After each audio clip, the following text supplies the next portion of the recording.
On a dit, Raphaël, à chaque fois qu'on a un problème, on doit trouver une solution pour pas qu'on ait encore le problème. C'est ça le conseil de classe, hein, qu'on trouve des solutions.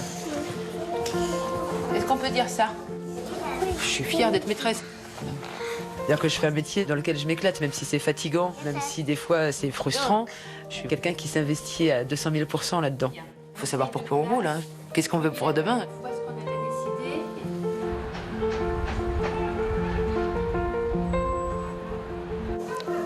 Comment je fais pour appeler là? Vous l'appelez qui? Monsieur Navarre. Eh, monsieur, vous êtes pas doué avec un iPhone. Appuyez là. Ah oui, parce que voilà, d'accord. Non. Attendez pas. Monsieur, Appel vocal. Enseigner en Seine-Saint-Denis, pour moi, ça a été un choix. J'avais l'impression, c'est peut-être un peu présomptueux, que là, j'avais des choses à faire avec ces élèves-là. Ils ont besoin d'être de professeurs tels que moi, c'est-à-dire qu'ils s'engagent un petit peu, qu'ils fassent des choses comme ça, et je ne me suis pas trompé. C'est le fil.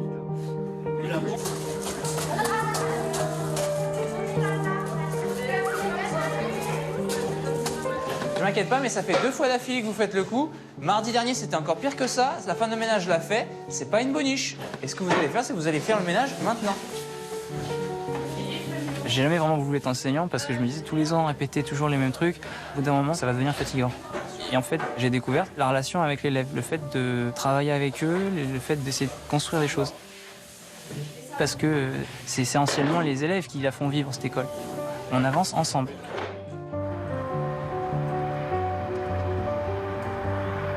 Devant, c'est pas s'il vous plaît. Putain, mais vous l'avez mis à l'envers. Qu'est-ce que vous racontez? C'est bon, quoi. Tu vas falloir attaquer le régime. Moi, c'est là, que je vous mets maintenant. Ouais, une tac à pluche. Qu'est-ce qu'il y a dans la capuche? Depuis 8 ans que je suis à l'éducation nationale, je m'éclate. C'est compliqué souvent maintenant de les motiver, de trouver un intérêt à ce qu'on fait. Mais moi, mon plus gros plaisir, c'est de rencontrer des anciens élèves que j'ai eus il y a 5, 6, 7 ans, voir qu'ils ont réussi, qu'ils ont un métier, qui pour certains ont une famille. Autre avantage, alors là, nous, ça nous concerne. Ils sont devenus professeurs par envie ou par hasard, mais sont convaincus que leur enseignement peut transformer la vie d'un enfant. Tous ont une ambition éducative et des projets, grâce auxquels ils prennent un vrai plaisir à faire classe, ruinant les discours désabusés sur la profession. Nous avons passé une année avec ces professeurs que l'engagement protège durablement de l'ennui d'enseigner.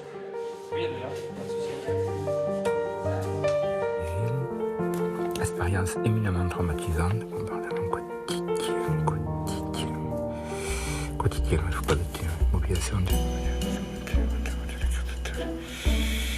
Ah, c'est pas mal ça, finalement. Ça y est. Ce métier, Jean-Pierre l'a choisi. Il a même quitté il y a 30 ans un poste confortable au ministère de la Défense pour devenir enseignant d'histoire-géographie en banlieue. Aider ses élèves à sortir de leur milieu pour qu'ils trouvent une place dans le monde. Voilà l'objectif auquel il consacre sa vie.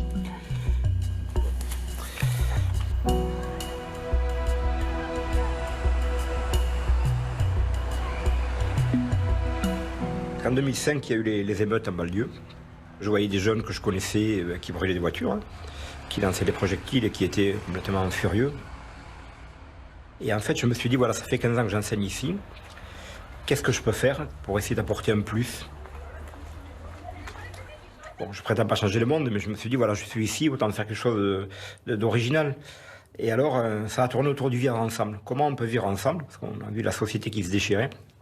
Et en fait, on a eu cette idée avec un collègue qui était prof d'anglais, avec moi dans la classe, là, de se dire, voilà, on va amener ces élèves, on va les sortir de la banlieue, on va les amener dans un pays qui a connu aussi des troubles, hein, des problèmes donc de vivre ensemble, entre guillemets.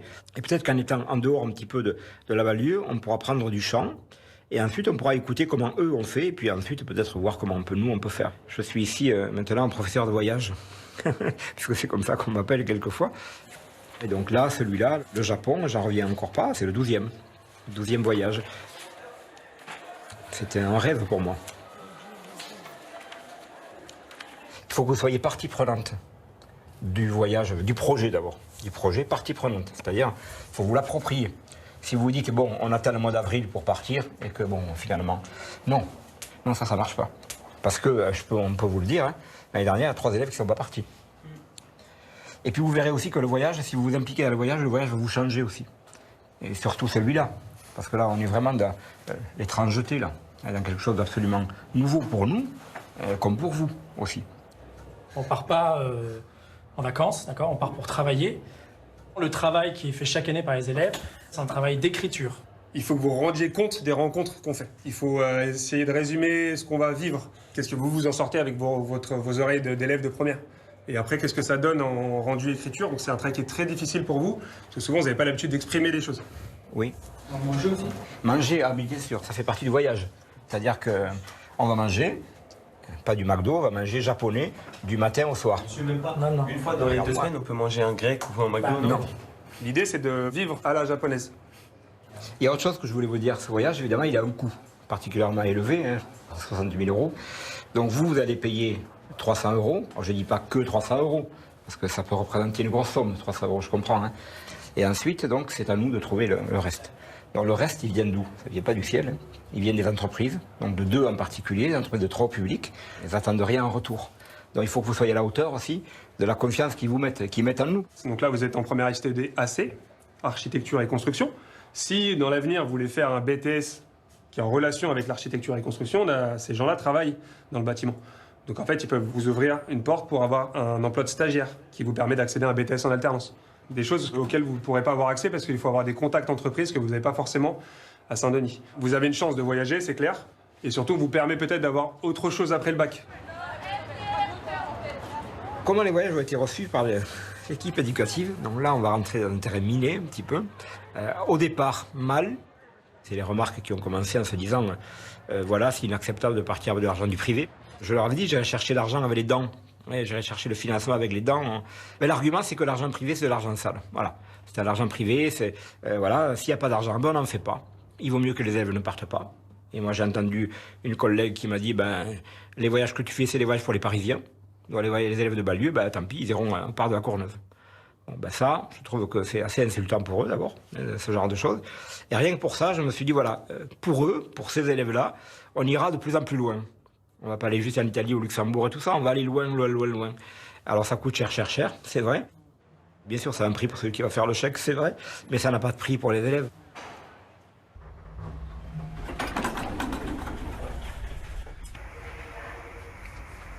En début d'année, Jean-Pierre sollicite ses mécènes.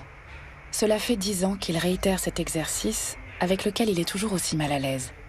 Pourtant, une certaine amitié le lie désormais au promoteur immobilier Olivier Pelat, une des 100 premières fortunes de France. Voilà, bonjour. Quelle joie de vous voir. Bah, écoutez, Ça va bien? Ouais, ça va. C'est vous? Je vous amène des confitures. Oh, oh. Je ne sais pas si je le mérite. Vous le méritez. Alors les voyages, c'est comme... moi je voulais vous le redire, mais je veux dire que si je vous avais pas rencontré, il n'y aurait pas eu de voyage. C'est... Non, mais parce que moi j'ai des collègues qui me disent souvent « Ah oui, mais de toute façon tu connais des milliardaires, donc il suffit qu'ils fassent des chèques. » Je dis « Mais vous croyez que les milliardaires font des chèques comme ça? Ça se saurait, hein. » On allait voir, et puis voilà. Bien, alors cette année, on repart, donc, on part en voyage, on part au Japon. Bon, le budget est un peu plus important que d'habitude, mais voilà. Ce que je voulais vous demander, mais j'allais dire, j'ai l'outrecuidance de connaître un peu la réponse, mais de savoir si vous allez m'aider encore cette année. Je vous ai fait une promesse, je la tiendrai. Parce que je trouve que le geste que je fais est sans aucune commune mesure avec ce que ça peut apporter aux jeunes qui le font et au travail que vous faites. Mais vous avez raison d'aller loin. C'est-à-dire, je veux leur montrer un mode de vie qui est complètement différent. C'est des choses auxquelles je suis attaché. Alors, mes truelles, donc dès qu'on fait une première pierre, on donne une truelle. Ah oui, ben, je me souviens, j'étais à Saint-Mandé-là. Donc on met la première pierre.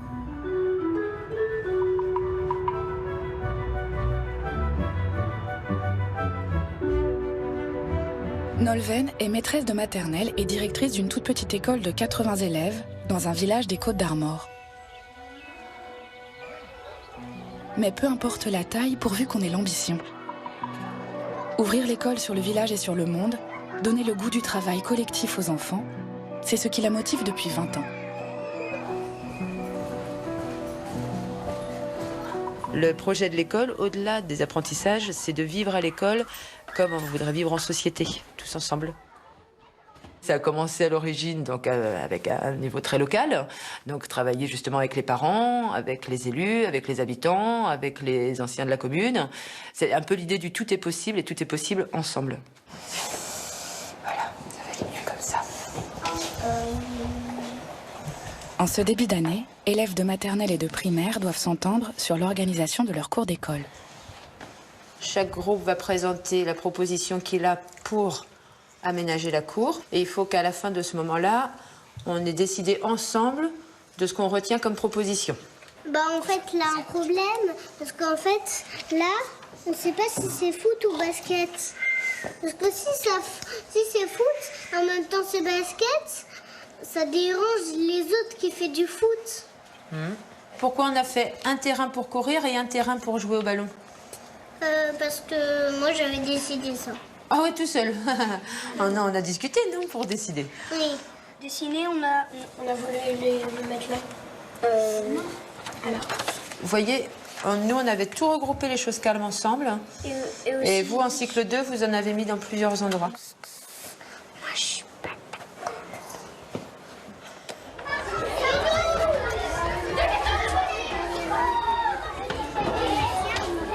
Cette année, Nolwenn veut faire travailler ses élèves avec des artistes qui seraient accueillis en résidence dans l'école plusieurs semaines par an. C'est comme chaque fois avec jubilation qu'elle s'apprête à défendre son nouveau projet auprès des politiques susceptibles de le financer. Madame le recteur. On va faire bon quand même. Hein. Enseigner ici, c'est pas mal. Et monsieur le député, je suis ravie. Ravi également. Là, en fait, l'idée, c'est de vous présenter la démarche sur 19 ans. Voilà, de quelle façon les choses se sont enchâssées, puis voilà, après de voir... Donc je clôt juste, si vous me permettez, s'il reste 5 minutes. Allez, 5, hein, 5, allez, 4h30. 4h30. 2 minutes. Alors juste le projet qu'on a actuellement, qui est tout à fait dans la même démarche, c'est en fait d'ouvrir une résidence d'artistes sur le site de l'école. On a besoin de 60 000 euros. Pour l'instant, j'ai trouvé 0 parce qu'il faut un apport de départ que nous n'avons pas et qui nous empêche de débloquer les fonds. En fait. Et bon, alors, quand on n'a pas la mise de départ, ça ne fonctionne pas. Quoi. Voilà. Donc recherche en dessous désespérément. Je dis à chaque fois. Enfin, il y a quand même la DRAC aussi. Mais il manque la mise de départ. Oui. C'est ça qui nous manque. C'est ça. En fait, c'est les 10 000 qui manquent pour avoir les autres. Bien sûr. Ça. Et encore, quand j'ai 10 000... C'est l'amorçage. Bien sûr, mais ça peut même être certainement 5 000. Ouais. Parce que quand on a les premiers 5 000, mais il me faut l'apport de départ en fonds propres. C'est pour ça que si je trouvais un mécène qui met 5 000... qui fait un don à la mairie, hop, c'est très simplifié. C'est pas une grosse somme, tout le monde nous dit c'est pas une grosse somme, mais il manque vraiment l'amorce, quoi. Oui. Voilà. Ayez de grandes ambitions, c'est mon challenge. Ayez de grandes ambitions, c'est ce qui touche le cœur des hommes. Et là, clairement, c'est ça, quoi. Comment est-ce qu'on embarque les gens? Ça naît d'une envie. Enfin, je veux dire, ça n'est interdit à aucun enseignant. Voilà.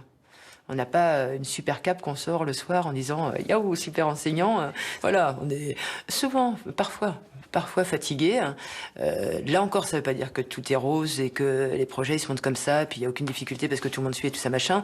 Là, la résidence d'artiste, on voit bien qu'il va se poser des questions pratiques, mais on part d'une envie et d'un projet collectif. Donc au moins, on essaie de se mettre toutes les chances de notre côté pour que tout le monde ait envie d'aller au bout.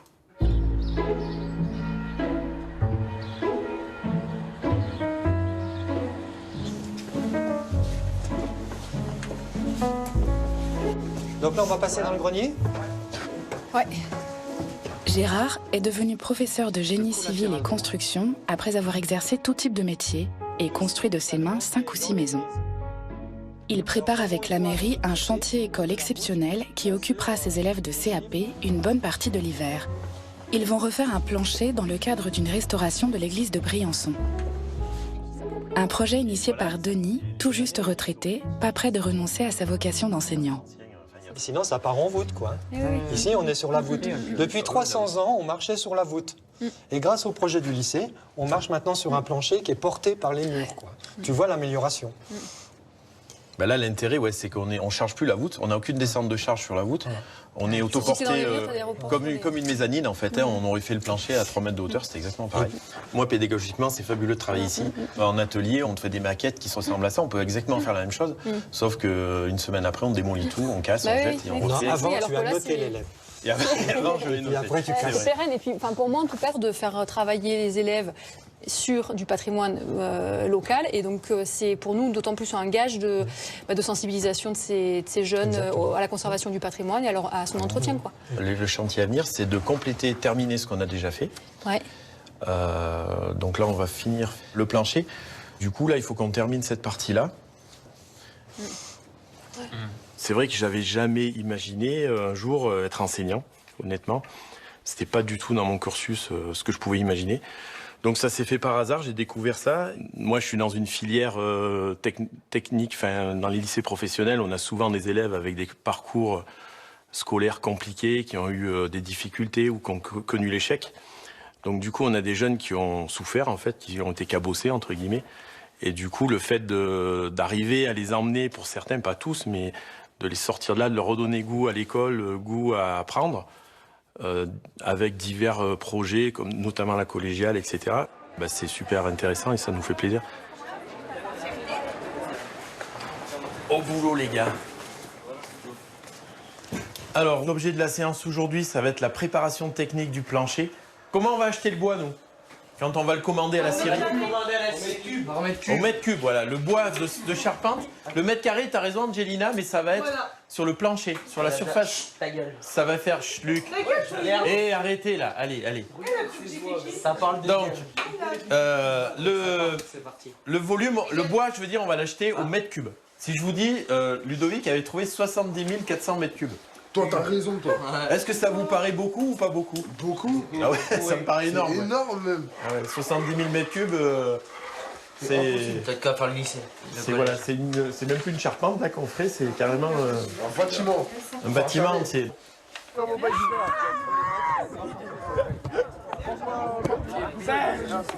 C'est sûr que c'est stressant et sur un plan technique et de connaissances, on est à l'aise. Par contre, l'appréhension au début, c'est plus le relationnel avec les élèves. Comment ça va se passer d'avoir un groupe de 15 élèves devant soi? Parce qu'il y a toujours des petites problématiques. Hein. Il n'y a pas un cours qui se ressemble. Un cours qui peut très bien débuter, tout se passe bien, pour X raisons, le petit stylo qui tombe au moment et ça part en live. C'est de l'adaptation et de la psychologie en permanence.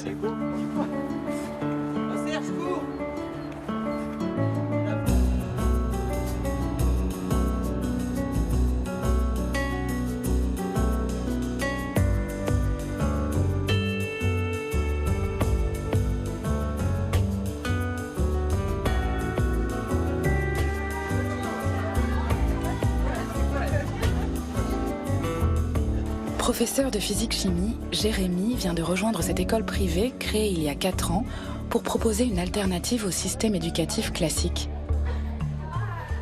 Ici, il peut expérimenter avec les collégiens différentes méthodes actives d'apprentissage qui s'appuient sur des projets concrets. La superficie de l'école, vous la connaissez ou pas? Non. Donc en surface fermée, chauffée. Combien? 300. 1600 mètres carrés. Ah, ok. Donc, il y a 1600 mètres carrés qui sont chauffés dans l'école. On essaie de déterminer la facture d'électricité de l'école par rapport à tous les appareils électriques qui sont branchés. Vous m'avez fait l'évaluation avec donc, toute l'électricité du 3e étage. Maintenant, rajoutez à ça l'évaluation du chauffage. Juste en haut? Non, tout. Donc j'ai commencé en éducation nationale. Je suis toujours en éducation nationale, hein, d'ailleurs, cette année, je suis à mi-temps, dans un lycée. Ce qui se passe, c'est que les choses qu'on leur enseigne, elles n'ont pas forcément de sens. C'est-à-dire que on a le programme qui est là, avec tout un tas d'objectifs qui est bien conçu. Hein. Je ne suis pas en train de remettre en question le programme. Moi, je comprends la logique aujourd'hui des programmes. Je comprends pourquoi est-ce qu'on veut les amener là. C'est complètement logique. Mais maintenant, c'est pas clair pour les élèves. Et bien souvent, la façon de l'enseigner, ça leur donne pas le goût. Ça leur donne pas le goût, ça ne fait pas de sens. Et je m'étais mis en contact avec cette école. L'idée, c'était justement de créer quelque chose où les élèves se sentent bien, ont envie d'apprendre et que ça ait du sens pour eux. Il est possible de travailler avec le programme d'éducation nationale et d'intéresser les élèves et de les passionner. Comment est-ce qu'on pourrait faire pour réduire la facture d'électricité? Qu'est-ce qu'on pourrait trouver comme solution pour le chauffage? On pourrait l'éteindre la nuit, mais on s'en pas compris. L'éteindre la nuit, mais est-ce qu'il n'y a pas... Vous connaissez pas un système de régulation automatique du chauffage? Un minuteur? Un thermostat, oui. Thermostat. Hein, chauffage. Oui, sauf que eux, quand ils crèvent de chaud dans leur classe, nous on n'a pas le chauffage, par exemple. Fabio, si on réfléchit un peu plus largement, parce que là on dépend d'EDF, est-ce qu'il n'y a pas une autre solution? Les panneaux solaires. Panneaux solaires. Panneaux solaires. C'est pas assez rentable. Alors, c'est ce qu'on va faire. On va sortir et on va aller voir l'installation qu'il y a sur les serres dehors. D'accord? Tout de suite maintenant.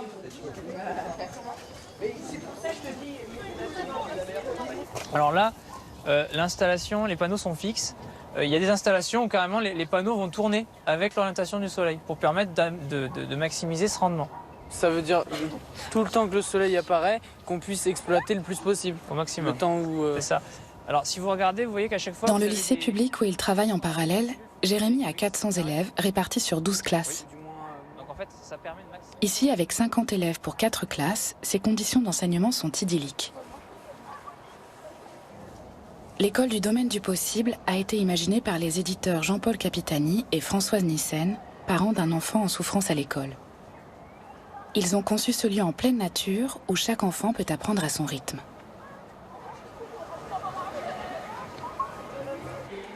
Je pense que dans cette école-ci, il aurait été heureux.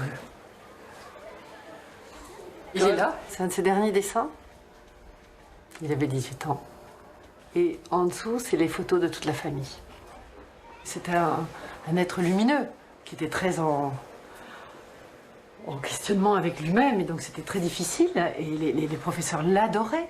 Mais il n'arrivait pas suffisamment à remettre en question eux pour s'adapter à lui. Et il a fallu qu'il aille aux États-Unis pour qu'on nous appelle pour dire, vous savez que votre fils est un surdoué, c'est quand même incroyable. Ça dépend comment on l'appréhende. Donc effectivement, il ne pouvait pas trouver sa voie parce que personne ne le regardait tel qu'il était et on voulait le mettre dans le silo classique. Et aujourd'hui, de plus en plus d'enfants sont dans leur spécificité et leur diversité. Et il est indispensable de s'adapter à cela et de les prendre en compte. Le problème essentiel, je crois que c'est de la communication.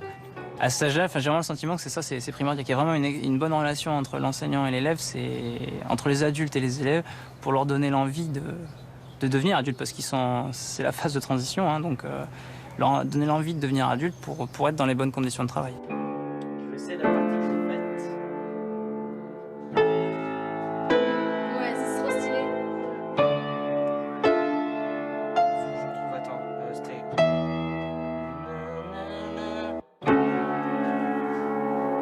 Pas trouvé de fin.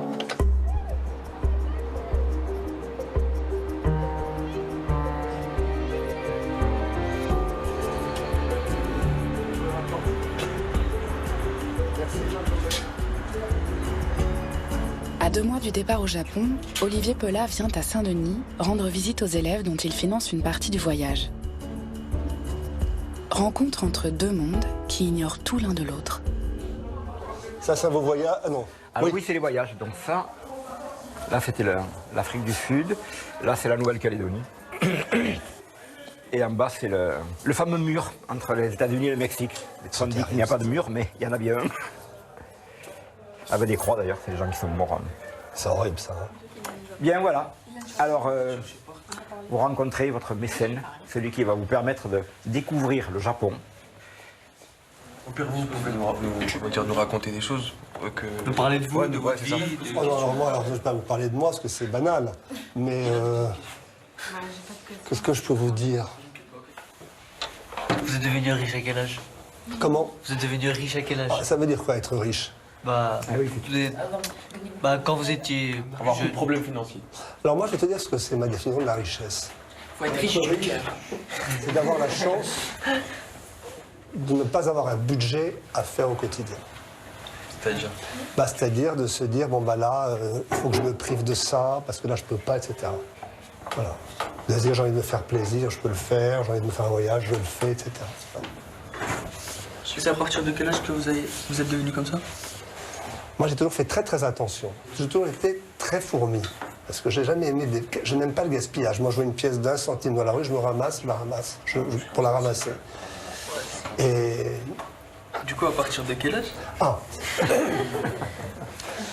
Alors, à 30 ans, je vivais bien, hein. Je vivais très bien, il n'y avait pas de problème, mais sans excès. Sans excès. Je vivais bien. Et à partir de 40, 45, là, j'ai commencé vraiment à me faire plaisir. Et le budget que vous faites pour les voyages, c'est le vôtre ou c'est... C'est le mien. C'est le vôtre, de votre poche et tout, c'est de ma poche, c'est l'entreprise qui paie, mais l'entreprise appartenant, c'est un peu mes sous quand même. Ah ouais. Merci. Merci. Au revoir, monsieur. Parce que sinon... Vous allez en français, là, hein? Je vous l'ai dit hier, mais vous êtes pénible, hein? Au revoir. Au revoir. Il faut parler des choses. Alors, je fais des voyages, mais je suis prof. Donc j'adore faire cours. Non, j'adore faire cours. J'aime bien faire cours. Et j'aime d'autant plus faire cours que maintenant il y a les voyages. Quand il y a un projet de voyage avec les élèves, la classe elle est tout à fait différente. On est porté par la classe. Les élèves sont portés. Et puis il y a une relation qui se crée avec les enseignants qui est absolument extraordinaire. Tiens, regarde. 15 mars, voilà. À l'occasion des voyages de classe, Jean-Pierre tisse toujours des liens privilégiés avec certains élèves. Comme l'an passé avec Foued, élève de première, qui l'aide maintenant à réviser le bac. Tu sais, ça me rappelle quoi là? Tu vois Vietnam sur le... Quand on était sur la terrasse là? Ouais. Le soleil là, il était au même endroit, ce côté-là. Moi ça me fait plaisir de l'aider. Je me dis que si ça peut lui apporter quelque chose et lui permettre de réussir un petit peu ou de trouver une voie, bon, ben, ça ne sera pas du temps perdu, quoi. C'est ça qui est...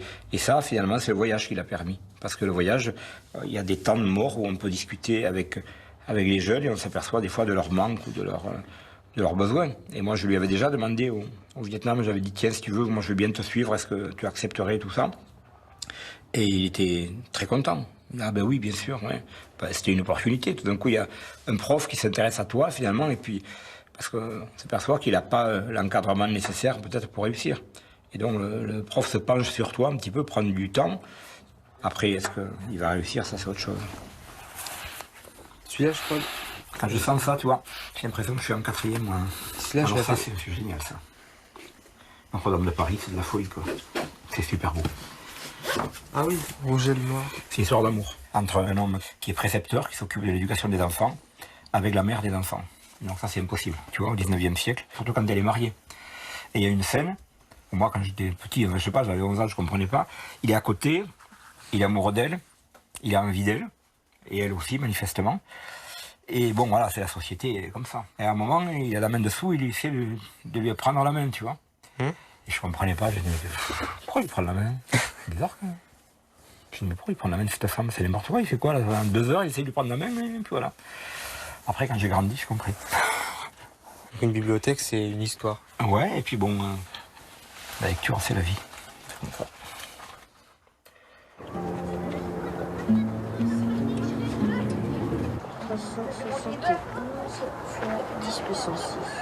Jérémy est l'aîné de 10 enfants qui ont quasiment tous fait l'école à la maison, avec sa mère ou avec lui comme enseignant. Dans un force gravitationnelle, tu m'as dit c'est la masse, mais est-ce que c'est la masse que de la Terre? Non, il y a la masse aussi du corps qui se fait attirer. Cette grande famille, sorte de laboratoire d'enseignement personnalisé, l'inspire aujourd'hui pour améliorer la relation avec ses élèves. J'étais en 6e, ça s'est pas très bien passé parce que je me suis pas senti accepté par rapport aux élèves, parce que j'étais nouveau, j'arrivais dans un nouvel établissement, parce qu'on déménageait à ce moment-là, on changeait de ville, donc c'était des personnes que je connaissais pas du tout. Donc j'ai demandé à être déscolarisé, et c'est ma mère qui s'occupait de moi.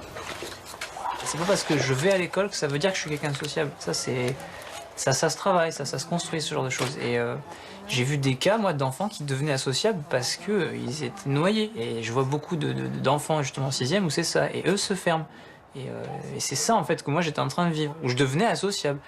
Et ça me faisait peur. Là, il y a juste un enfant qu'on connaît en plus. Du coup, en fait, il y a cette relation de confiance aussi. Je pense que c'est ça qui est clé quand même. Créer un climat de confiance entre les enfants où ils vont se sentir en sécurité.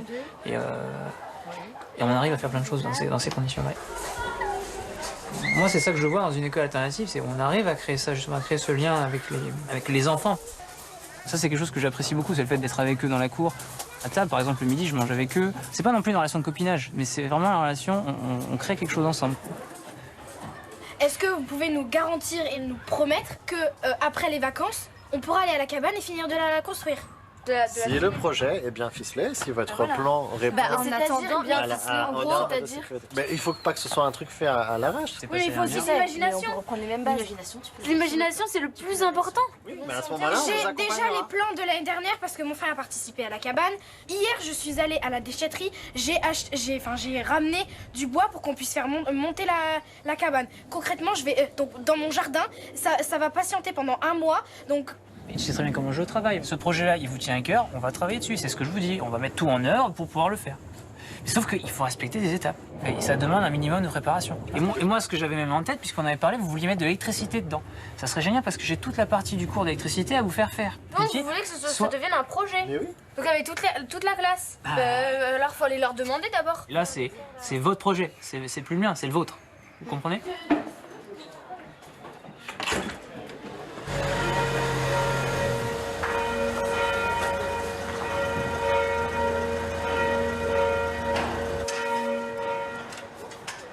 Pour Gérard et ses élèves, après 5 mois de préparation en classe, c'est parti pour 3 semaines intensives de travaux dans la collégiale.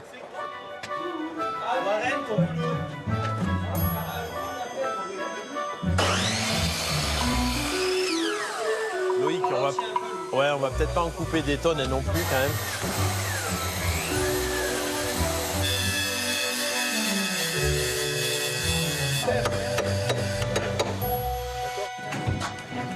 Ça va comme vous voulez les garçons? Ouais.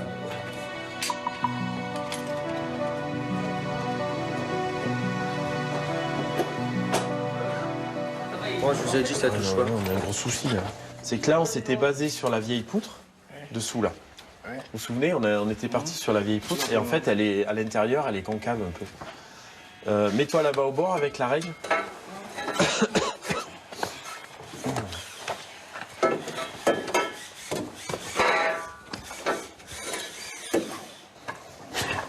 On n'a pas trop de chance sur ce coup-là, c'est que le plancher, on a un point bas sur la vieille poutre, et les planches qu'on nous a livrées ne sont pas exactement les mêmes que celles de l'année dernière. Donc on a les deux erreurs qui se cumulent.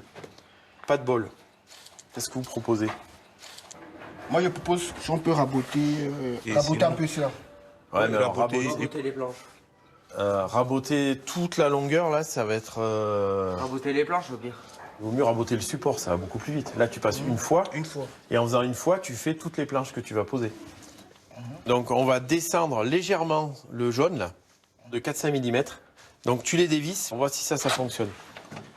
Moi, je vais chercher un aspirine, parce que j'ai super mal à la tête. Et je suis fatigué.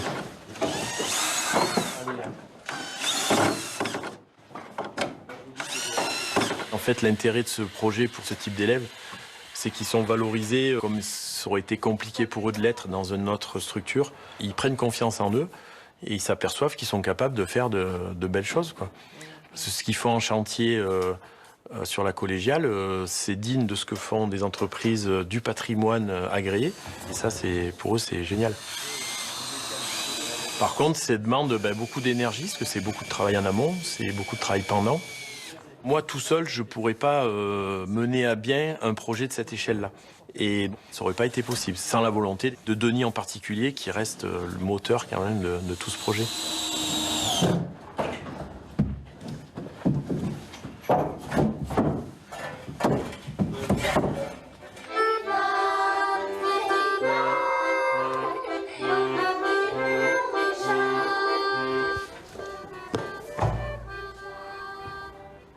En arrivant dans l'école il y a 20 ans, Nolwenn avait trouvé les locaux en triste état. N'importe quelle directrice aurait fui. Bien au contraire, elle en a profité pour lancer une rénovation très ambitieuse de l'école. Aujourd'hui, elle n'imagine plus exercer son métier sans ces projets qui le rendent véritablement excitant. Là, la salle de sieste. C'était encore comme ça il y a 4 ans. Ouais. Tu vois, quand même, on oublierait. Comme c'était vraiment... Là, c'est le préfet qui craint. C'était ma classe. Chaque fois qu'il y avait un rafistolage, se posait la question, c'est comme quand tu as une voiture d'occasion et tu te demandes, ouais, mais est-ce que ça vaut le coup d'injecter de l'argent alors que c'est pas une restauration viable? Ah, et le fameux couloir. Quand je suis arrivée en même temps que ma collègue Valérie, on a monté des projets qui ont eu d'abord pour but de recréer une identité à cette école qui était un peu école oubliée, fatalité, on va peut-être fermer une classe, et puis les élèves ils sont moins bons qu'ailleurs, et puis voilà, de toute façon c'est comme ça. Et donc c'est une artiste qui a réussi à faire une proposition de rénovation de l'école, et finalement on est dans cette magnifique école depuis 3 ans.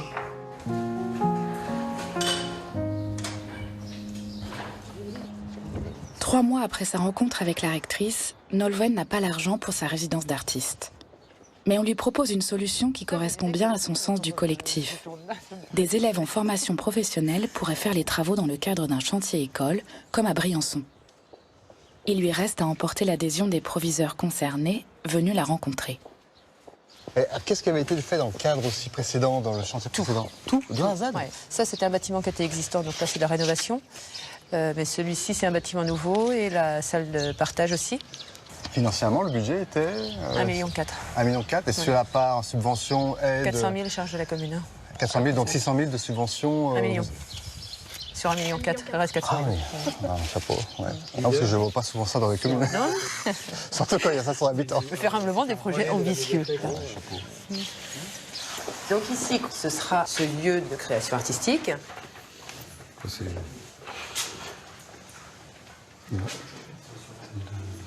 Alors ils sont assez curieux pour nous maintenant ces lieux-là, parce que quand on voit tout le reste de l'école, qui est tellement abouti à tous les niveaux, c'est la trace de l'ancien monde. C'est assez curieux, cette partie-là. Ben, on en sait un peu plus pour le coup. Vous êtes toujours d'accord pour continuer? Non, sur l'esprit, bon, voilà, il n'y a pas photo. Le projet est beau, puis surtout il est très intéressant pour nos élèves. Là, les élèves vont intervenir dans de la rénovation. Donc du coup, ils vont partir sur l'existant et puis il va falloir qu'ils démontent. Donc, chose qu'ils ne font pas sur les plateaux techniques de formation des lycées. Voilà. Donc ça va être complémentaire. Donc, et un beau terrain de jeu pour eux, je pense.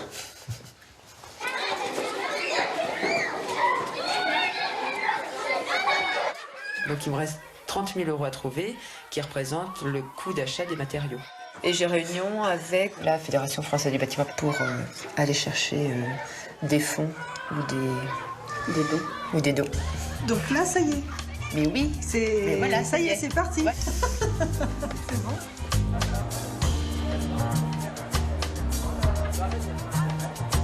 Bon les gars, on y va ? C'est la fin du printemps. Les élèves de Gérard ont terminé le plancher de la collégiale et préparent déjà un nouveau chantier dans une ville de rêve, Venise. Gérard continue ainsi de faire vivre les projets que Denis a mis des années à mettre en place. Comment on avait fait l'autre fois? Ils étaient tout autour. Ouais, mettez-vous autour là, venez, approchez-vous. Ah mais non, tu veux pas aller te mettre aussi dans la réserve là-bas là? Allez. Donc là, l'objet, c'était juste de vous présenter ce qu'on fera à Venise. On va étudier tout ça, on va voir comment ça se branche. Depuis 10 ans, on s'occupe de 3 campaniles. Le défi, c'est de faire tourner des cadrans qui étaient à l'arrêt. Imagine qu'on veuille la mettre à l'heure actuelle, et même au jour. On est quel jour aujourd'hui? Le 16 octobre. Ouais, et après, vous savez quelle heure il est? 11h15. Eh ben, vas-y, Serge Alain, tu affiches 11h. Puis de l'autre côté, cette fois-ci, on a des minutes. Tu mets 11h15, voilà. Ça y est. Là, tu as déjà appris à régler cette horloge. Il faut que ça sonne maintenant. Quand ça 11h30, ça fait bang. Alors, mais ça fera ça, puisque ça, c'est fait pour piloter des cloches. Comme ça a l'air facile de régler une horloge. Mais bien sûr. Mais tu verras, ça sera pas si Mais bien sûr, c'est pas compliqué. Donc écoutez, ça, c'est le moteur. Venise, aucun élève n'y est déjà allé. Là-bas, on va intervenir techniquement sur une horloge qu'on gère depuis des années. Ça, c'est le côté pratique, technique, pédagogique. Par contre, autour de ce motif pédagogique, là-bas, il y a tout un contexte qui va faire que pour eux, ça va être magique. Pour beaucoup, ils ont jamais, comme je le disais, ils sont jamais allés à l'étranger. Et pour eux, je pense que ça va rester un souvenir, une expérience, et ça va leur apporter quelque chose dans leur vie future. Ça, c'est certain. Allez, bonne soirée, les gars. À demain. Bonne journée, les enfants.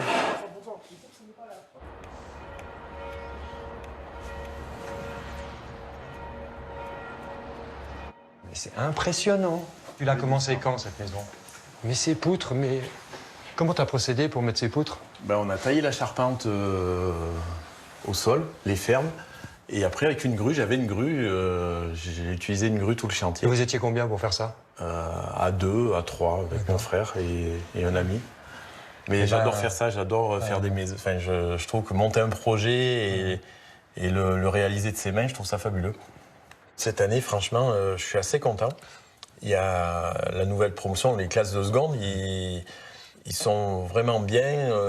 J'ai la chance, entre guillemets, d'avoir 3 élèves migrants qui, alors sur un plan scolaire, ont des grosses difficultés parce qu'ils ont un parcours qui fait qu'ils ne sont pas ou peu allés à l'école. Par contre, ils compensent ça, mais avec un côté humain, une motivation. très satisfaits de ce qu'on leur offre comme enseignement. Et du coup, ça dénote un peu avec la tendance des élèves où c'est compliqué de les motiver, de trouver un intérêt à ce qu'on fait. Ça apaise certaines choses. Et pour le voyage à Venise, ça pose pas un souci? Alors on va voir, l'année dernière, on n'a pas emmené d'élèves migrants. Ça, ce serait un nouveau challenge. Ça va être. Alors ça nous. Si on ramène un migrant en Italie et qu'on le ramène à nouveau. Ouais. Alors surtout, ce qu'on veut, si on l'amène, c'est surtout ne pas le laisser là-bas. Et du coup, voilà. Alors ça, c'est pas quelque chose qu'on maîtrise ou que je maîtrise. Hein. Ça va. Par contre, on va pas prendre de risques, ni pour eux, ni pour nous. Mais tu commences à y réfléchir. Ça m'embêterait de pas pouvoir les emmener.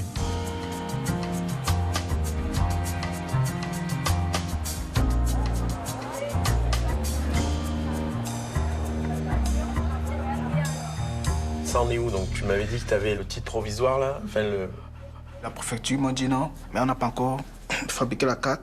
Si peut-être au moment pour aller à Venise que ma carte n'est pas encore sortie, je vais pas aller à la préfecture et ils peuvent me faire, ils vont faire un mot et tout et qui va me permettre de présenter à la police des frontières. S'il faut un document comme quoi on va envisager une sortie scolaire à l'étranger, ce qui va être le cas, tu nous le dis et le proviseur fera un document pour justifier la demande. Et il faut vraiment qu'on soit certain que ton statut permette de sortir, d'aller en Italie. D'accord. Donc moi après, sur la formation, donc, comment tu vois alors l'évolution toi? Ton rêve, ça serait quoi? Bon, mon rêve, c'est de travailler peut-être 15 ans à 20 ans maximum. Ouais. Que je sois bien qualifié, que je sois un ingénieur à mon niveau, que je puisse retourner dans mon pays. Je crée mon activité, mon entreprise et ça me permet aussi d'embaucher des jeunes de mon pays. Je suis confiant sur ton avenir.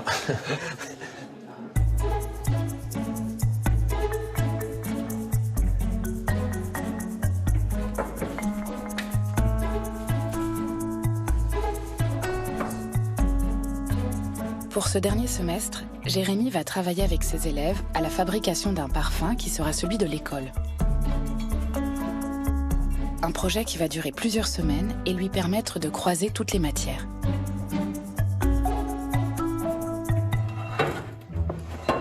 Je vous explique, il y a 3 postes, 3 groupes. Donc un groupe par poste, d'accord? Et poste de travail. Et ce qui va se passer, c'est que vous allez tous passer sur chacun des postes, mais pas la même semaine. Les groupes ne vont pas changer pendant toute la période parfum. C'est ça. Alors, pour l'instant, quand vous serez avec moi le jeudi, ça sera comme ça. Bien, on apprend à travailler ensemble. Super. Donc, première étape, vous allez partir avec Pierre, ramasser les plantes dans le jardin. Un moyen pour donner plus de sens donc, aux élèves, c'est d'apporter un contexte. Là, comme là, en ce moment, on travaille sur le projet parfum, donc fabriquer un parfum. Comment on extrait l'odeur des plantes et après, ensuite, la composition, comment est-ce qu'on va mélanger toutes ces essences pour arriver à récupérer un parfum. Voilà. Non mais attendez, il faut en reprendre, Alors, on va se concentrer sur la menthe et sur le romarin. Non, pas le romarin, est-ce qu'on peut pas plutôt... La menthe, du romarin, de la lavande. De la lavande sans fleurs, c'est pas encore le moment. Et de la verveine. De la mélisse. Et de la mélisse. On va pouvoir se faire de la tisane. Ouais. Voilà, avec tout ça, vous pouvez faire une tisane après. Allez, hop là. Oui, mais ça se fait pas couper comme ça. C'est parti, les amis. Ça suffira amplement jamais. Ah bon? Non. Non, Il vous en faut combien de... Mais il en faut assez pour en extraire, je crois. Mais non, déjà, mais ça suffit, je te dis. Oui, voilà. Merci. En travaillant par projet, ils vont rencontrer des professionnels. On va faire venir un nez, leur montrer qu'est-ce que c'est que son travail, en quoi ça consiste et quels sont les autres domaines que ça touche. Puisque derrière, on a tout l'aspect cosmétique, on a aussi les lessives. Donc ça leur permet d'ouvrir un peu, s'ouvrir un peu sur le monde du marché du travail et la réalité de la société telle qu'elle est aujourd'hui. Qui veut un petit twist de citron? Alors là, c'est pour aller à la plage directe. Hein. Là, c'est frais, un peu huîtré, marin. Tu vois? Et à mes yeux, c'est un peu solaire. Huîtré dénote un peu d'huître. Tu vois? Et à mes yeux. Alors, qu'est-ce que ça évoque, tiens? Je me sens dans une terrasse, en boire une petite citronnade. Ah, chouette. C'est précieux ce que tu nous dis, là. Et c'est possible, par exemple, de faire un parfum style Inde avec des épices? Ouais, absolument. Je te rejoins 1000 fois. Je peux aussi l'enrichir, tu vois, pour le fun, avec un peu de vétiver. Comment on arrive à ça? À décrypter? Ouais. Avec lui. Et puis le temps. C'est-à-dire que, tu vois, chaque matin, je me lève 5h30 à peu près, et je respire. Je commence ma journée par respirer. Tous les deux, vous vouliez faire des boisés, c'est ça? Oui. D'accord, donc 25 gouttes, 3, 2, 3. D'accord? Okay.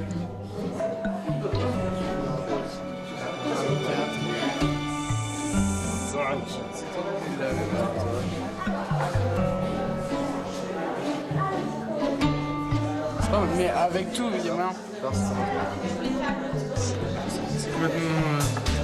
C'est le même. Ça demande du temps en termes de préparation, c'est vrai. Ça demande peut-être plus de temps en termes de préparation parce que là, il n'y a pas trop de bouquins avec les contenus, donc il faut les construire. C'est ce que j'essaie de faire, donc c'est ramener après tous les objectifs et les compétences qui sont demandées dans l'éducation nationale autour de ce projet.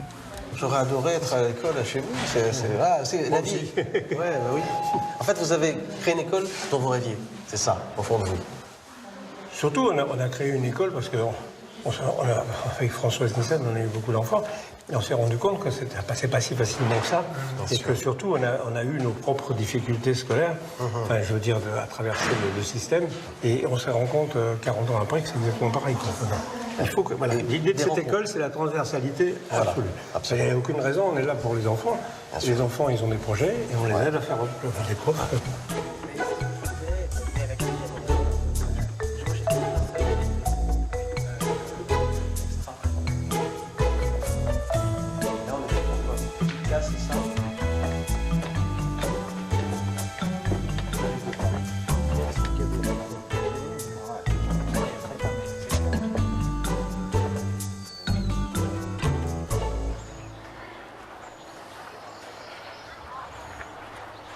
Ah, quelle chance.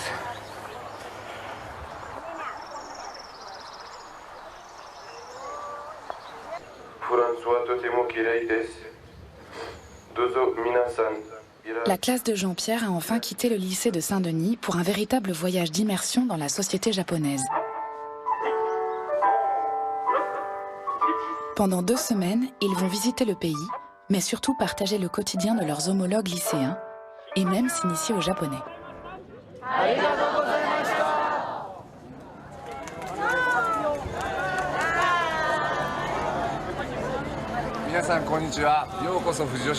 Bienvenue à la ville de Fuji Yoshida.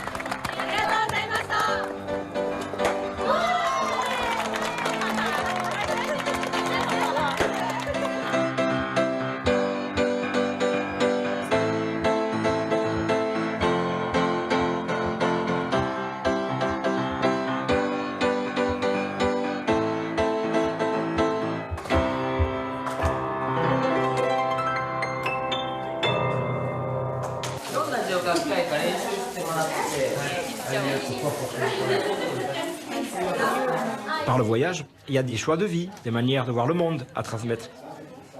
Et ça, pour moi, c'est important. C'est aussi mon rôle.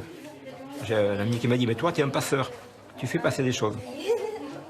Alors, il y a de l'enseignement, c'est vrai, puisque c'est mon métier. Mais c'est au-delà de ça. Faire passer des émotions, faire passer des sensations, faire passer des expériences aussi.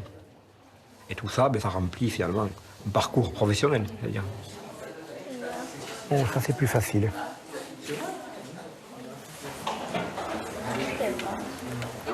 Elle voudrait savoir comment vous faites pour être aussi beaux, les garçons. Quoi?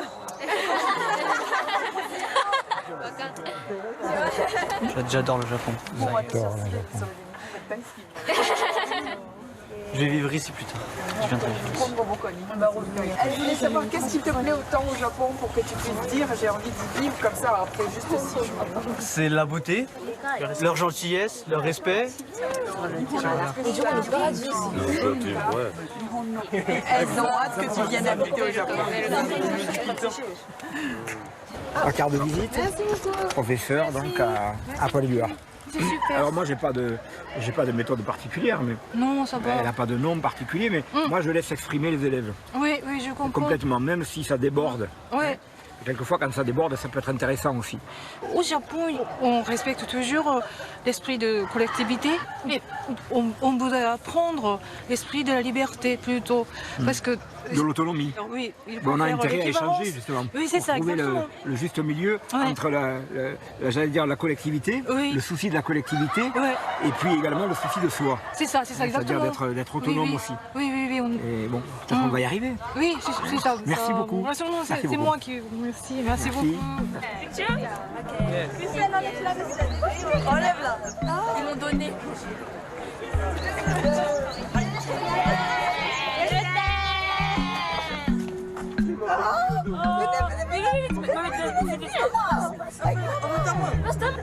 Je t'aime, tout le monde ici, je t'aime.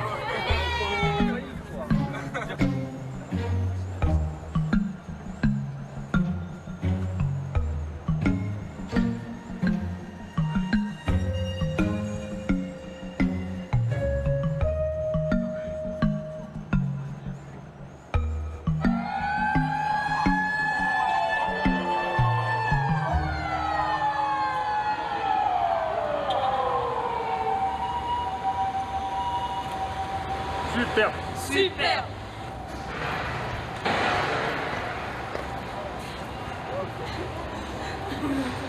Comme il y a très peu de communication entre les enfants et les parents, il y avait des jeunes qui se suicidaient, quoi, parce qu'ils ne pouvaient pas en parler à leurs parents. Jean-Pierre retrouve à Tokyo son ancien élève Mohamed, qui travaille désormais dans une entreprise japonaise.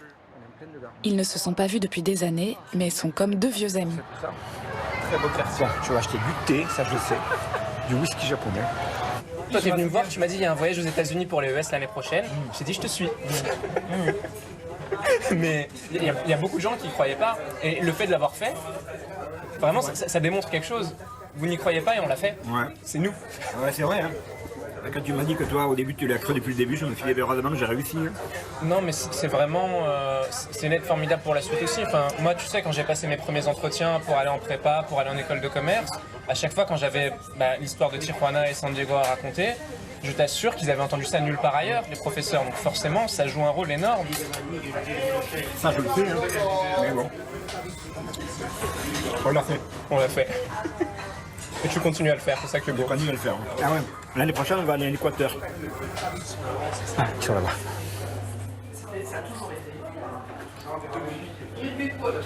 Moi, il y a eu l'émotion humaine très forte. C'est symbolique, c'est de retrouver Mohamed ici, après ce grand voyage qu'on a fait ensemble. Et tu es là, et donc ça prouve que ça fonctionne. Et de voir ce que tu es devenu, j'espère que chacun d'entre vous pourra aussi suivre la voie de Mohamed, parce que pour moi, c'est un élément de fierté. Voilà. Oui. Quand tu as dit à tes parents que tu viens vivre au Japon ou tu viens travailler au Japon, ils t'ont répondu quoi? J'ai beaucoup de chance dans le sens où mes parents m'ont toujours encouragé à faire ce que je voulais faire. C'est grâce à eux que j'ai pu m'accrocher aussi longtemps. Parce que si tu veux, j'ai ma famille à Saint-Denis, j'ai mes amis du lycée à Saint-Denis. Je sais que le jour où je décide de rentrer à Saint-Denis, je suis chez moi. Après, paradoxalement, c'est depuis que je vis loin de la France que je me sens le plus français. C'est assez bizarre, mais quand tu es à Saint-Denis, tu as tendance à te définir par ton origine. Moi, en plus, je suis pas né en France. Je suis né en Algérie et puis je suis arrivé en France plus tard. Mais quand tu vis au Japon, où tout est si différent de toi, tu réalises que finalement, tu es bien français, en fait. Tu te plains de la même façon que les Français. Tu veux ton pain bien cuit. C'est des choses que tu réalises en fait une fois que tu t'éloignes un peu, quand tu prends le recul. Je pense que ça t'aide non seulement à mieux voir l'autre, mais aussi à mieux te voir toi-même.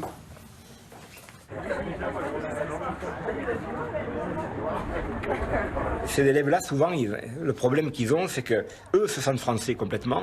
Dans le regard des autres, souvent, c'est pas le cas. Et alors, j'avais l'idée de se dire que quand on part à l'étranger, en fait, les étrangers qui vont nous recevoir voient des Français. Et je m'aperçois que cette fierté d'être français, ils la retrouvent et ensuite ils la gardent. Voilà. Et là, ça leur fait un bien fou, ça. Et le voyage, rien que pour ça, si au moins ils ont pu gagner ça, leur estime de soi, bon, je trouve que c'est quand même pas mal, quoi.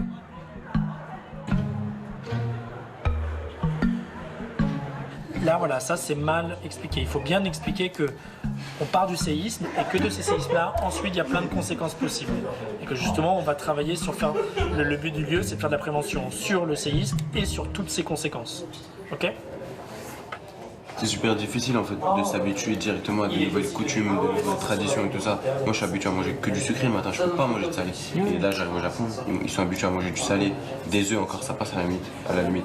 Mais manger des pâtes, du riz le matin, c'est difficile. Oui. Vous, bon, je le sais, vous n'allez pas faire des efforts. C'est comme ça, on ne vous a pas appris. Mais la vie vous apprendra que si vous ne faites pas d'efforts, vous n'y arriverez pas. Et personne ne viendra vous tenir la main. Là. Si vous avez pris le toboggan, personne ne viendra. Personne ne viendra. Donc nous, on vous le dit, on vous le redit. Vous êtes à un âge où vous ne l'entendez pas. Il faut que vous travaillez. Et toi, si tu veux arriver à ce que tu veux faire, moi je trouve que c'est super ébéniste. Mais ça va te demander des efforts. Quoi. Ah oui, je sais très bien. Oui. Mais quand on dit quelque chose, on le fait. Moi aussi. Alors c'est comme bien. Au niveau de l'école, c'est autre chose. Ah bah oui, mais au niveau de l'école, ça fait partie du truc aussi. Il faut prendre le package à l'entier, hein. L'école, c'est pareil. Il reste une demi-heure. Une demi-heure, on va se coucher.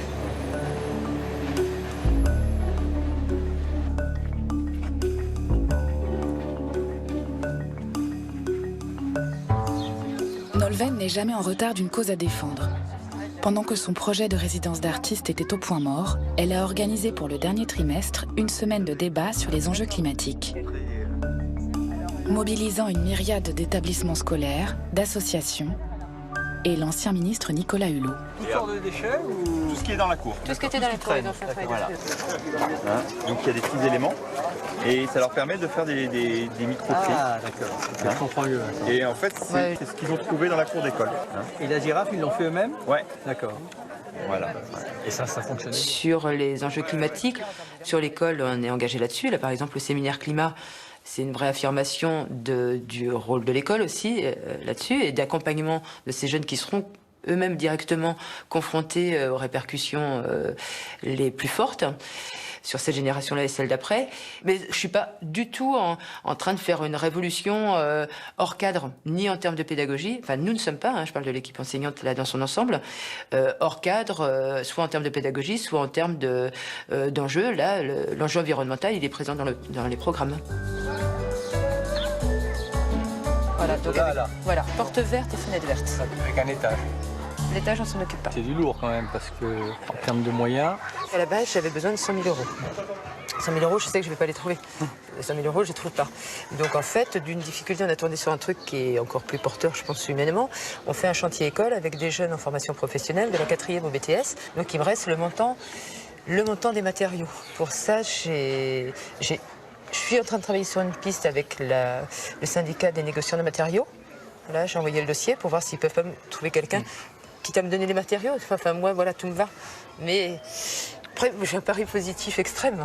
Il n'y a aucune difficulté insurmontable. Ça fait beaucoup après. Non, mais je veux dire, ça fait...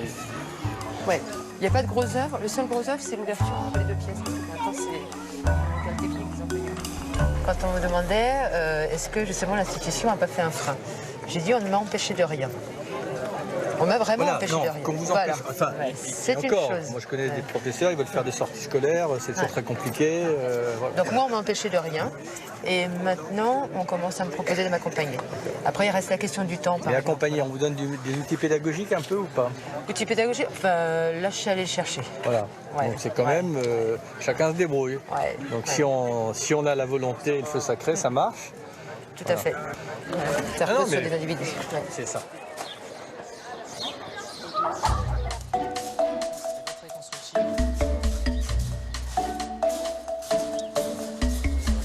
C'est la fin de l'année scolaire. Et pour Jérémy, le directeur pédagogique de l'école, le moment de remplir les bulletins. Ici comme ailleurs, pas de miracle. Quel que soit l'engagement de l'enseignant, tous les élèves n'y trouvent pas forcément leur compte.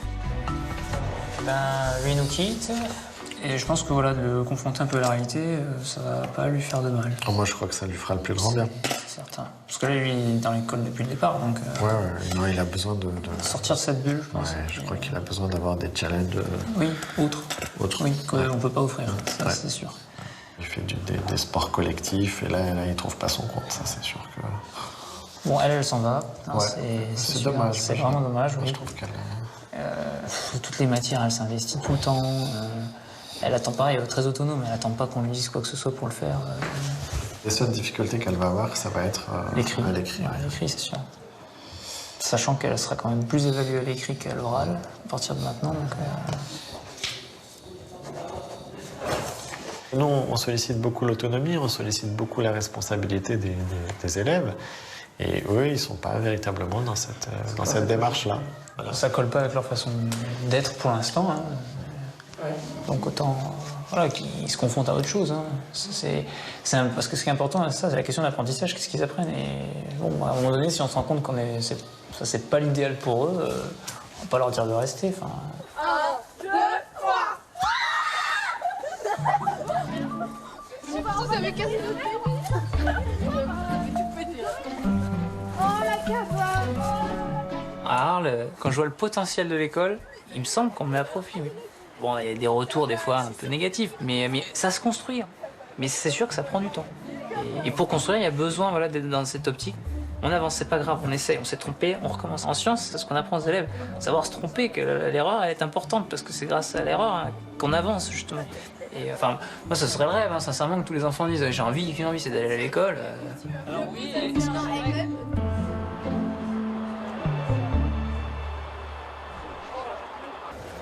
Voyage de fin d'année pour les élèves de Gérard. Vous allez bien dormir, là, normalement. Un magnifique 45 mètres carrés pour 23 élèves. C'est pas le grand luxe, mais on arrive à dormir dedans, du coup ça va. Ils ne partent à Venise que pour 48 heures et dans des conditions spartiates. Mais grâce au contact que Denis a noué sur place, ils travailleront dans des clochers inaccessibles aux visiteurs lambda.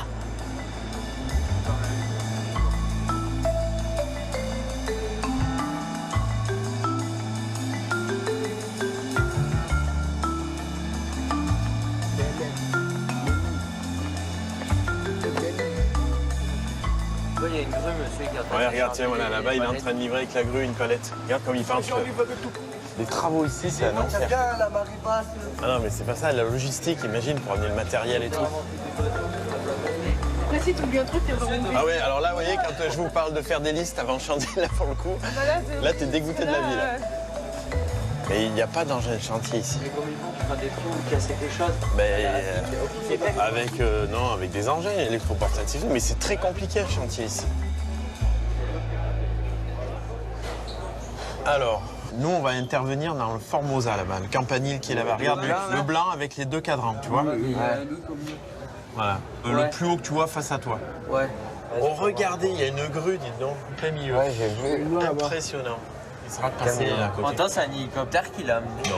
Non, par bateau, il l'a emmené par bateau, mais c'est la première fois. C'est la première fois que je vois une grosse grue comme ça en plein Venise. Non. Sur le GPS, il y a marqué que ça Voilà, tu donnes un petit coup et tu pousses la porte. Ah non, ça rentre. Bonne nuit, monsieur, là. Allez, bon courage. Oh, Louis, comment? Et lui, il est à 11h et moi, j'ai 10h. Ah non, il y a 1 minute d'avance. Ça fait une grosse dérive, ça. Et dessus, ça. Voilà. Attends, ça, on va le fermer. Le fil d'antenne. Oui, on va le mettre de côté. Le fil d'antenne, tu le viens par là. Là, j'ai enlevé mes boulons. Maintenant, je vais retirer la plaque et mettre la nouvelle qu'on a apportée de Briançon. Voilà. Puis, voilà. Et voilà. Avec délicatesse. Ça, c'est la batterie. Ça, c'est l'antenne. Là, il n'y a rien. Ici, il n'y a rien. Là, il n'y a rien. Oui. Là, il n'y a rien. L'antenne, elle va ici. Voilà. Là, ça, c'est le signal d'antenne. Ça, c'est la batterie. Non. Et ça, c'est le transfo. Oui, c'est ça. Allez. Serge, il fait inspecteur des travaux. C'est bien vous soyez deux. L'antenne.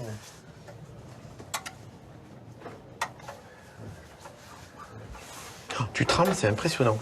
Ouais, c'est parce que quand je suis minutieux... Mais il faut te détendre, hein. 11h37. Mets les secondes, mets l'application des secondes que je m'appelle. Ça y est. Voilà, ça y est, c'est parti. Alors, combien vous lisez, là, les gars? Combien vous lisez, là? 12h20, 12h20. Elle a rattrapé ce qu'elle avait rattrapé? Oui. Ouais. Elle est vraiment pas mal, là. On a quelques minutes. Je ne croyais pas que la carte pouvait sortir vite pour que je vienne à Venise. Ah ouais. Bon, j'ai aussi mis beaucoup la pression à la préfecture. Parfois, je les appelais et puis. Tu l'as, Serge, là? Ah bah, fais-nous la voir, attends. Celle-là, je dirais qu'elle vaut de l'or aujourd'hui. Heureusement qu'il a sur lui, parce que sinon...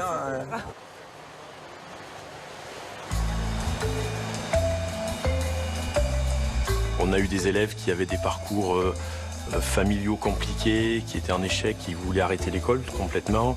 Et on a réussi pour certains à les faire accrocher, leur redonner goût. Et aujourd'hui, ils ont passé des diplômes, je pense à des CAP de plombier, etc. Et je les croise, ils travaillent dans des entreprises, ils ont été embauchés. Et ça, rien que le fait de voir ces jeunes-là, c'est une réussite, quoi. Enfin, c'est pour ça que je fais ça. Ouais, on t'a expliqué ce que t'as fait, ouais. Ah, c'est qui au fond, mais il est pas mal, hein. Bon, c'est bon. Et s'il vous plaît, le Japon, là, maintenant qu'on est revenu. Mais vous savez que j'ai pris l'habitude quand je dis bonjour à des gens, je salue en même temps, sans faire exprès. Ah ouais, c'est bien. Et toi, Man? Si on te dit le Japon maintenant? C'est pas un pays où je pourrais vivre. Je sais. Là-bas, je sais pas, c'est trop... Tout est trop parfait. Pour les conditions de travail aussi, c'est trop des temps pleins. Ah bah oui. C'est plus que plein, c'est des heures sup. Vous avez vu les élèves au lycée, ils bossent comme des malades. Hein. Ouais. Ils avaient des cours le soir, après 20h. Vous travaillez? Des articles. D'accord. Je restais par mardi jusqu'à 23h30. Hein. C'est la première fois de ta vie que ça t'est arrivé de travailler jusqu'à 23h30? Ah bah oui, je me doute bien. Moi, je suis un élève exemplaire. Oui, bah oui. T'as combien de temps d'absence? Il est jamais là. Le seul moment où je te vois, c'est sur Instagram, moi. Toi, pas un jour, mais toi, sur Instagram. Je suis à 26,5 d'absence. Depuis quand? Troisième trimestre, là. Mais en total, là, je suis à 100,5 d'absence. En total.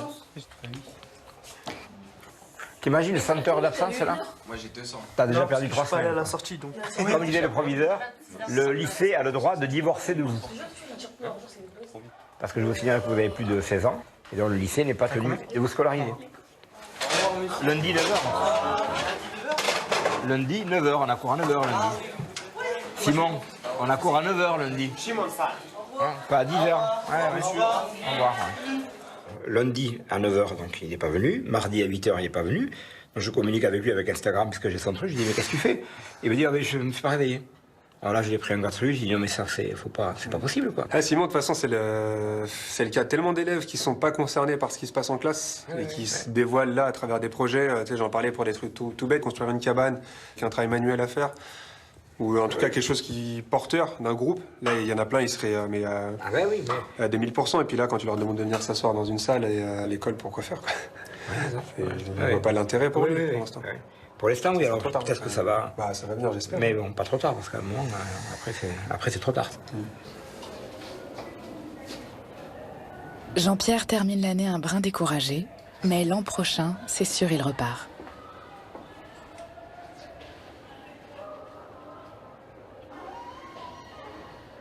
Je leur dis souvent que le voyage, c'est aussi un voyage intérieur.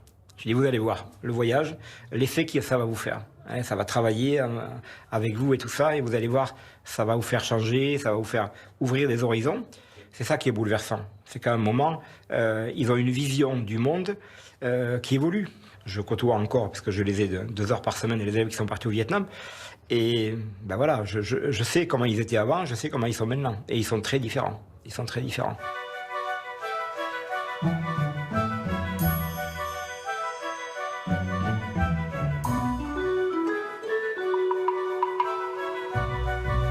Avec Nolwenn, même les spectacles de fin d'année traduisent sa philosophie de l'école. Celui-ci a été imaginé par des chorégraphes avec les habitants du village et des élèves en situation de handicap. Tous les ans, il y a toujours un nouveau projet qui arrive et on se dit l'année prochaine, slow motion. On ralentit, parce qu'en fait, à chaque fois qu'on fait un truc, c'est pas qu'on arrête le précédent, c'est qu'on en rajoute un, quoi. Alors des fois, il y a des gens qui nous disent c'est parce que c'est un petit village et que vous êtes loin du ministère que vous pouvez le faire. Et en vrai, moi, j'ai répondu que non. J'ai dit que si on avait été à côté des ministères, on aurait fait des trucs encore plus grands.